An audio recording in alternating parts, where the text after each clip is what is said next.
Ladies and gentlemen, welcome to this super special video. It's pretty unique and rare in the world of chess that brand new ideas appear as early as the third or fourth move in a game of chess. And today, I'm going to share that idea with you.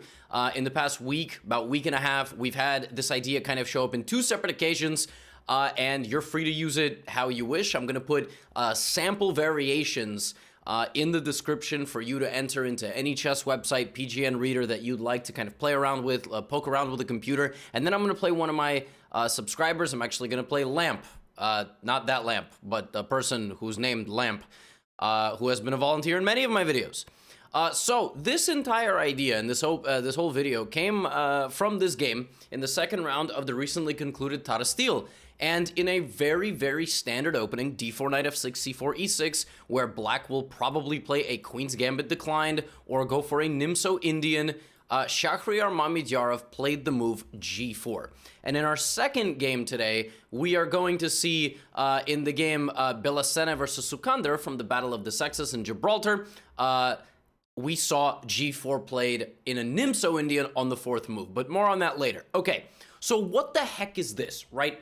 The idea of the move g4 has 2 points. The first point is you're trying to deflect the black knight off to the side of the board and potentially be a target for the open G file for the rook. So if black ever castles, this is like an inherent idea here. Just for the cost of one of your flank pawns, you're trying to put a rook on the G file and attack like that.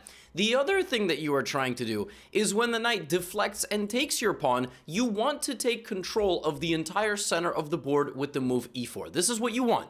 And basically what you're arguing is that this is massive, this is a big advantage for you, and for the cost of a g-pawn, it's really not so bad. Now, black could actually hang on to this knight, obviously, with the pawn, this pawn, or maybe even the queen and counterattack, and we're going to look at those variations a little bit later. First, I want to actually show you what happens. So that's the idea of the move g4. If your pawn doesn't get taken, you're going to go g5. So you're just going to get a free pass into the position, kick the knight around, maybe into the middle where it's a target for other pieces. This bishop will still go to g2. So in the game versus Yesipenko played d5. This is considered the most principled move. I would be willing to bet that in your games, you're not going to face d5 a whole lot, because the truth is, for a player to just cold-bloodedly ignore this completely and say, I'm playing for the center, I think you have to be at a certain level. Or you've watched this video and you've heard me say that, you go, oh, I got to play d5, I shouldn't worry about taking the g-pawn.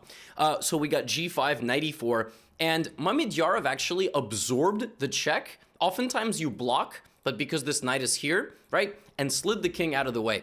And this is just showing you how completely nuts this entire concept is. So the point is that, again, if black gobbles up on g5, it's a free pawn. But what white is going to get is time. So first of all, white can lock this bishop in jail and try to trap it, right? There's a lot of flexibility in this position. There's not a lot of theory. For example, if you're a Karl Khan player, you know the theory. It's been played thousands of times. Here, you're on your own. You're on your own. It's just you, the preparation you had before the game. You can't look anything up during the game, right? So you're kind of on your own.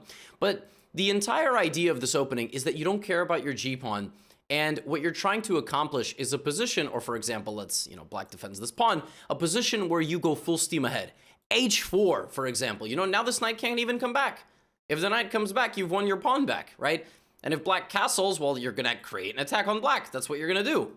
So you're looking to make a very temporary investment for gain in the next 5 to 10 moves. You're not looking for a crazy long-term play, right? And in this game, Mamedyarov developed on the side of the board, and Yesipenko very deliberately did not take anything. He looked straight ahead, all right? Like walking down a dark alley in not the best neighborhood. You do not look around, you look straight ahead. He just like, I didn't touch anything, nothing. And he actually played very, very solidly and passively, and Mamedyarov could have maybe taken over the initiative, but this game is not like the model game that we're looking for, because you're not going to be playing 27-30 rated GMs, and if you are, why are you watching my videos, right? So what did Mamedyarov do? He pressured the center, but Yesipenko, he played e5, the position opened up a little bit, and actually the players traded a lot of pieces, and still Mamedyarov had an interesting position. He could have played queen b3, pressuring these pawns in the center, and on b7, but Mamedyarov got a little bit too crazy here and threw his g-pawn forward completely with the intention, obviously, of this, and if this, probably some h5. There's also, you know, takes, and then he can take on g6, but h5 was his idea.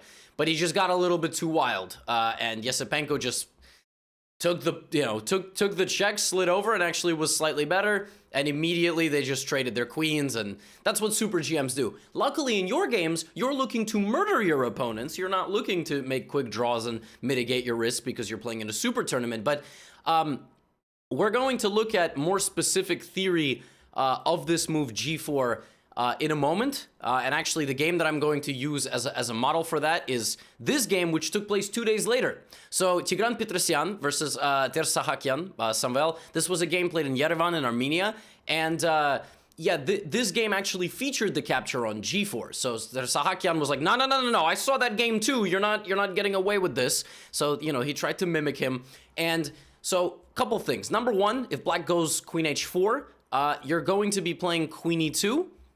And you're going to be defending your center. This is all in the description.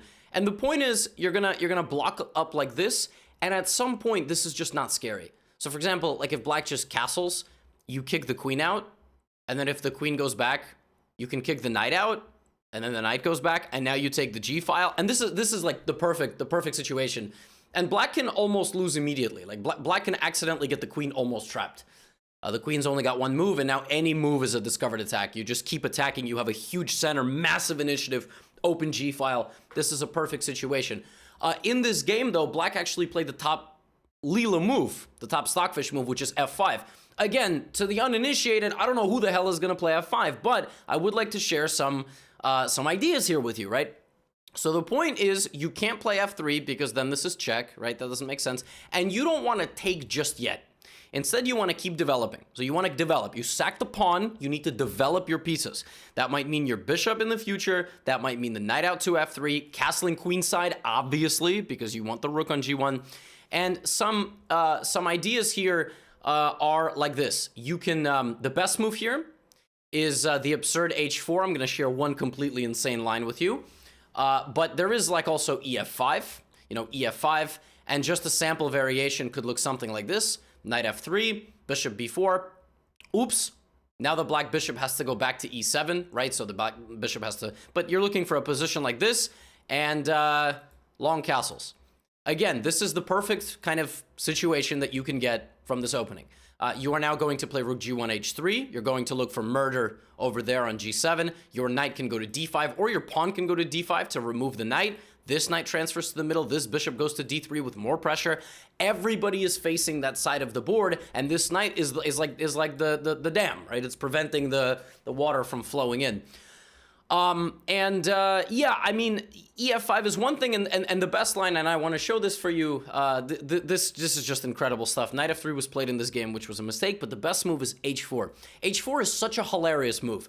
The point of h4 is physical prevention of queen h4. So now the queen cannot go there anymore, and you have ideas like bishop g5, and further down the line, you can use this pawn as a weapon. The sample computer line here is bishop e7. Now you take on f5, so you want to develop your knight to c3 before doing that. And then you play something like bishop f4. Taking this pawn by black is actually too dangerous, because now you give a check and you get out of the way. And so you can get a position that looks like this, and if black plays knight f2 thinking they're forking you, you have check, you win the bishop, you're going to get the knight also.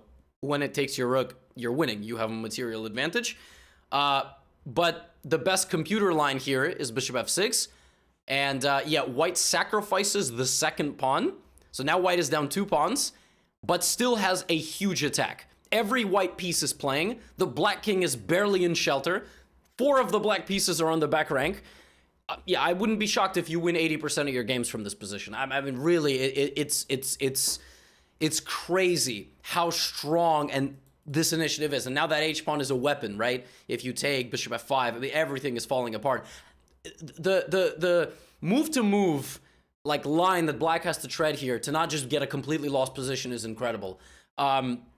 This line is so dangerous if black takes on g4, and if black plays for d5, then well, we see, right, g5, h4, bishop g2, knight c3. This is slightly less fun, but you're still gonna have a good time. You know, knight e4, knight f3, as we saw in the in the Mamedyarev game, although actually Mamedyarev played this and King F1. So that's another interesting idea. D5 is slightly less fun than knight takes G4, but you obviously still get a game. All the moves are in the description. Now, the next thing we're looking at is the Nc3. So you can also play this with knight C3. Of course, you're running the risk of D5, but if they play the Nc3, the difference is that actually G4 here is a touch more delicate to capture for black, because G7 is already not guarded. So the bishop has already moved, right? So now rook G1, very much a thing. So here, knight F3 is a very nice idea, and just an example of how things can go very badly. Like if black castles and you play rook G1 and then black goes back to F6, yeah, I mean, black is already borderline on the verge of just death. So G6, obviously you can take. If black plays knight E8 to defend this, I mean, queen C2, you know, knight C6, knight G5. Like, I mean, it's just, this is a terrifying position to play with black if you play knight G4. And here we could go E4. We could, oh, E3 is very tame. Don't do that. But yeah, I mean, E4 is also possible, but against this version, you also have the luxury of just immediately going for a G-file attack because black has already destabilized. But in this game, Irene played for D5, which we've talked about being the best move. White went for the bishop. So white said, I want the bishop. If you take on G4 now, knight F3, rook G1. Again, just a quick example how quickly things can go bad. It's a very bad position for black. I mean, just practically speaking. Computer, of course, is going to say everything is fine. Don't worry about that. Practically speaking, where does black move considering their king is under a direct line of assault? I mean, and Irene actually in this game went wrong immediately. It's a pain to play these positions over the board. She took on C4, which is not a bad move. That absolutely looks like a free pawn. And the best move here for white is G5. And for example, if knight to E4 is played, I even wonder if you could, oh, I guess F3 there is knight C3. But queen C2 is the best move. And for example, if knight takes here, the knight is trapped. The knight is trapped. There's so many traps in this line in the system. I mean, it's just, you know, I'm just trying to draw your attention to this, right? And in this game, again, just like Yesipenko, Irene was like, oh, I'm gonna trade queens. I want to trade queens with my opponent because that way, you know, I have a solid structure. Everything is good. But white did not need queens. All white needed was an interesting pawn structure and a bishop pair. And he got so active so quickly. Like, she castled, she played strong, but he just, you know, he took some space, he activated his bishops, and then he damaged her structure. That's all he had to do. He just got an opportunity to turn this into a positional maneuvering game. He made her play very passively, right? Targeting the weakness, making black defend from a passive standpoint. And look, he just brought his king up. At some point, his rooks are going to get involved, and his pawns are going to get involved. Watch. Okay, his rooks are getting involved, right? His rooks are getting involved, and at some point the pawns are going to get involved as well. This was a big maneuvering game, though, for a while. And he tried to improve his position to the maximum capacity, but nice exchange sacrifice, by the way. Takes, this falls apart. But the pawns are going to get involved right now. And he just has this crown of pawns that are marching forward. And it took him a while to win, but he did it by very gradually expanding into the black position. So notice how his pawns are slowly moving up the board, right? It's a shuffling battle, but at some point, you know, bishop c6, c5, rook b7, and he went on to win quite smoothly. But it all starts from g4. So this whole thing, if they want to take the bait, they could do it on move 3. They could do it here, and you know that here you can play e4, right? Bishop b4 will transpose, so bishop b4 will become the other kind of position. But you're also more than welcome, if you're playing in the Nc3 move order, to not even play for e4 and play knight f3, rook g1, and just go like this. So those are the ideas, and I'm going to play my subscriber now. So here we go. I'm going to start a game against Lamp, who is rated, I think, 1700 blitz, something like that, and we'll see how it goes. So Levy's Lamp. Here we go.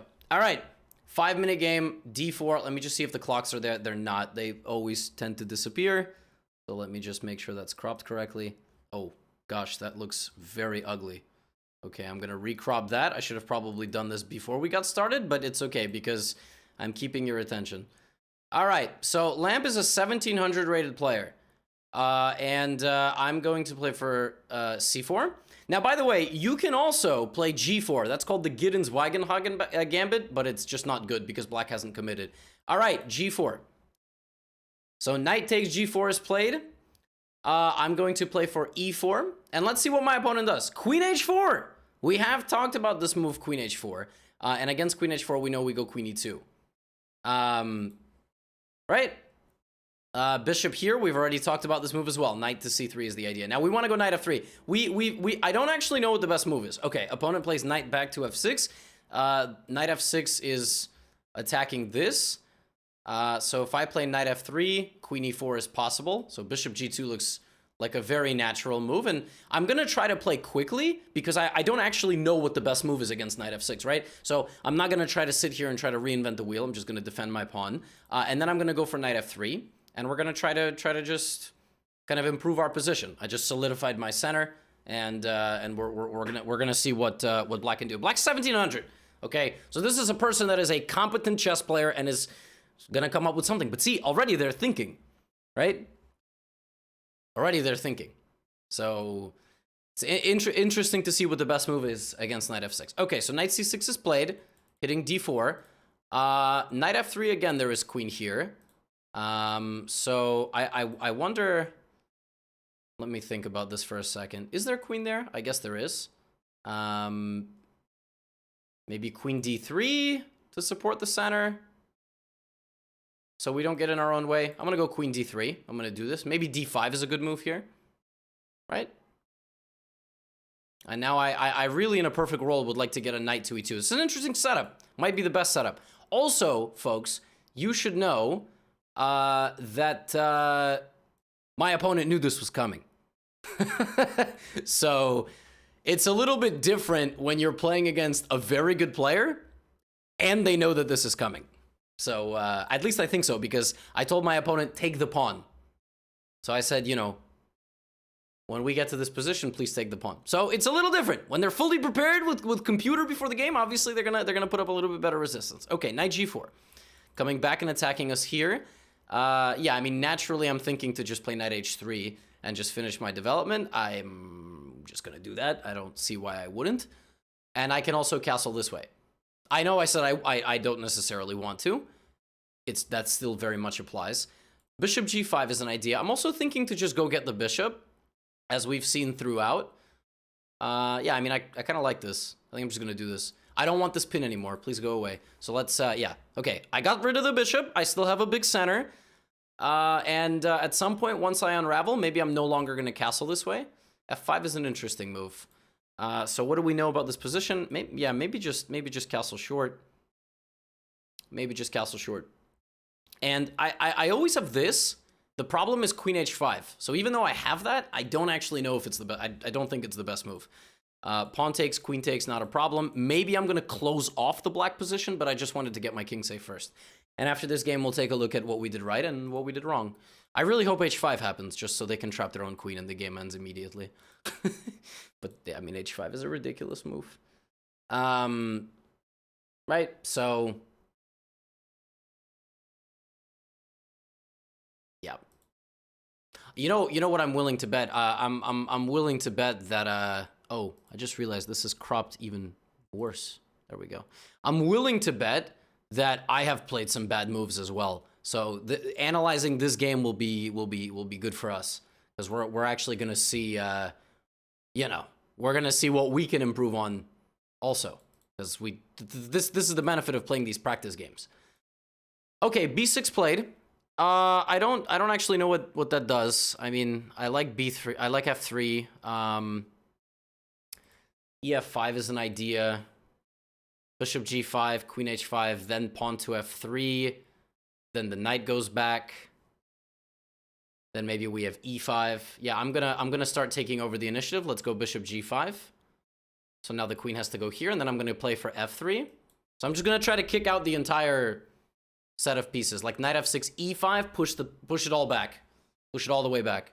Knight H6 is also interesting though. Knight H6 could, yeah, okay. So Opponent doesn't want to get completely bullied off the board. Respectable.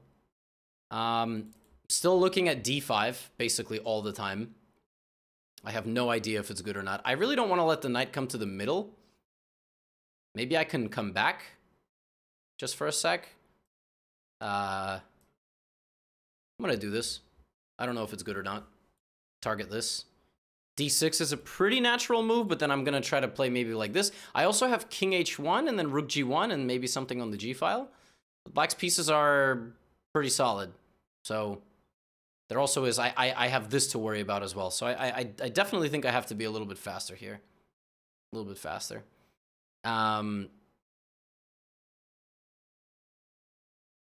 We will see.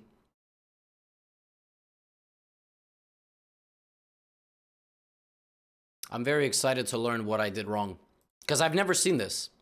Because I analyzed prior, right? We analyzed just this, and castle. That's what we analyzed, if you were paying attention. We analyzed short castle, and then white just gets a very strong initiative. However, we did not analyze the knight going back to f6, which, given how quickly my opponent played, was probably the best move. I mean, they played it extremely fast. This is an interesting idea. So obviously, bishop a6 is the point. I think I'm going to go c5. That prevents bishop a6. And also, if takes, there's bishop c7 hitting the knight. Maybe if takes, my bishop can open up. So, yeah, we'll see. Bishop c7, obviously. Still the point. I just really didn't want to get hit with something on this diagonal. Very strange position. I definitely don't feel like we have some sort of, brilliant winning advantage from the opening. So, like I said, I'm curious to see what... I'm curious to see what the best move is after knight f6. And this will be very useful for you as well. Be useful for me too. Okay, pawn takes e4, pawn takes e4. Black also has a minute, so we have sped up a little bit. As long as this stays like this, I'm very happy. But obviously bishop b7 will probably be played. Just black is going to feel at some point like they have to develop. But again, that's not a good move. Okay, there's no way that's good. Now we have to find why it's not good. So I have bishop h6 potentially, but then we just have a trade. I don't see anything good. Yeah, I mean, bishop d6 looks like pure cancer for black. It just looks like a horrible thing to deal with. So now there is a threat of mate. My bishop on d6 is very much paralyzing the black position. But of course, black will play knight f7, yeah. Queen g3 to rotate over is an idea. Knight f4 to hit the queen is an idea. Knight f4, rook f3 to try to bring the rook into the game. You can also just maybe keep poking around. I mean, bishop c7 is still annoying because if you take, I take the knight, and I am still threatening to take this. So I'm going to leave this knight here for a moment. My other idea, rotate the queen and then hit out with my knight like this. I want my queen to attack the king as well. And I don't want to go here because I don't want to trade queens. Okay, oh, wait, no, this doesn't work. This doesn't work because even though there's c4, okay, c takes d4, that's very clever. That's very clever. But I think I'm just a piece up. Yeah, I'm just gonna go back to c7. Okay, so I'm a piece up. c4 didn't work because I had this. I was always gonna, that's interesting tactical idea though. So we use the fact that we had more space and more development in this game to get a winning advantage. That is really how we got a completely winning position. I don't know if queen d4 maybe. Queen d4 is interesting. So is c d4. Man, that's basically how we won this game, with pressure and with just, purely better development, right? We just had more pieces playing, and that allowed us to ultimately pressure our opponent to death, for lack of a better word. We're just going to take here, and we just have to convert the position. Notice that black's two queenside pieces never got into the game at all, which is obviously part of the plan. I'm going to take with the queen. At this point, I obviously don't mind a queen trade. That's not a bad move, but I have queen e6. This is a discovered check. I'm going to slide out of the way. Okay, maybe queen d5. Yeah, I want to trade queens. I don't want to get hit with a... And if we trade, there's just nothing anymore. So now maybe bishop d6, check, I just move. And yeah, I mean, the rook, the knight, they're just done protecting the king. And we're gonna win. We're gonna win. So nice, we actually hit our king safe and sound. I guess, okay, we take, we push. It's force mate probably in a couple moves. Let's play queen f7, fancy check. We promote. That's mate in 1, bishop e4 checkmate. Okay, now before we finish the video, it is very important to learn what we did right and what we did wrong. The best move here, according to the engine, the only move, according to the engine, that my opponent played in this game is the move knight f6. So that is how you know I'm playing a well-prepared person. So they knew that this was coming. Knight f6 is an inhuman move. You have to know that's the best move before you play it. Because who just randomly drops back to, you know, with their knight and leaves their queen out here? That's pretty scary. Now, I misplayed. So I played what I thought was the best move. That is not the best move. It looks very natural, but it's not the best move. Apparently, according to Stockfish, the best move is e5. I have to keep moving forward. And after e5, there is queen d4. Yeah, but again, here you're already in complete computer territory. I mean, queen d4, bishop d2, and white is better. White is better, and you can't just take the knight because this is too strong. You're going to lose the game, so you have to play bishop d2. And if knight to e4, the best move here, and let me just verify this, I have a stronger computer on the second tab, is queen h4, queen e2, bishop b4, knight c3, knight f6, e5, knight e4. The best move here, there's two actually. Queen e3 is one, but knight f3 is quite strong. Knight f3, and then if takes, you have takes, king d1. Incredible. 2 pawns down, but after something like queen back to e7, rook b1, and knight c6, white just has way too much activity. So like white just has, I mean, this is obviously a bit bold playing like this, d5 and everything. It's probably safer after knight e4 to just play like queen e3, defending the bishop, and then kicking out, you know, the queen with knight f3, bishop d3. And even in this game, I mean, you saw that, you know, despite black playing a couple of decent moves, I mean, we just got a strong initiative, and we kind of pushed the pieces back, and we were doing quite well. Admittedly, knight f6 is a good move. It's a very good move. Bishop g2 is inaccurate. That's how you learn. I'm glad I got to play this game. I did not have a, you know, according to Stockfish, I did not have a winning position after knight f6. I had to know the move e5. So I learned something, and you learned something, because my opponent came well prepared. There you go. So very, very dangerous weapon, honestly, in the hands of white. Far more dangerous for black than for white. Although obviously, if they know everything, if they know all the Stockfish moves, and you mess up, then you'll lose, because they're basically Stockfish, right? So we had an opponent that was quite well prepared, played knight f6, knight c6, but the space advantage was a little bit too much for them. Yeah, have some fun with this. Feel free to, you know, post links to games or whatever, and let me know how this works for you. And very cool that chess ideas continue to develop. Early G4 stuff. Obviously, just a quick, you know, quick sign-off message. Obviously, this doesn't solve chess. A lot of people, they watch these videos, they get this perception that I have just given them a solution to all of their problems in chess. If your opponent doesn't play like this, obviously you can't play G4. And obviously, even if you can, this doesn't solve chess. It's a new, interesting idea with inherent risks, all right? Understand your risk before you get involved. It's just like investing. Don't invest more than you can lose. Yeah, that's all. I'll see you in the next video. Get out of here.